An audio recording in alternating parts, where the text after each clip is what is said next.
ప్రేమామయుడైన యేసుక్రీస్తు నామములో ఈ ఉదయకాల సమయములో మీ అందరికీ శుభాలు వందనాలు తెలియజేస్తున్నాను. ప్రియులారా, ఈరోజు దేవుని వాగ్దానము ఇర్మియా గ్రంథము 23వ అధ్యాయము 6వ వచనము. అతని దినములలో యోధా రక్షణనందును, ఇశ్రాయేలు నిర్భయముగా నివసించును. యెహోవా మనకు నీతి అని అతనికి పేరు పెట్టుదురు. ప్రియులారా, మన దేవుడు నీతిమంతుడు, నీతి సూర్యుడు. ఆయన మనలను నీతిమంతులుగా చేయుట కొరకు ఈ లోకమునకు వచ్చి ఉన్నారు. పాపులమైన మనలను నీతిమంతులుగా చేయుటకు యేసుక్రీస్తు ప్రభువారు కలువరి శిలువలో మన కొరకు ప్రాణము పెట్టి ఉన్నారు.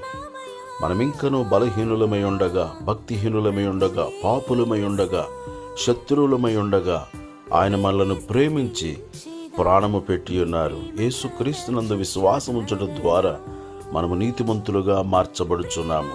యేసు రక్తము చేత కడగబడుట ద్వారా మనము నీతిమంతులుగా మార్చబడుచు ఉన్నాము.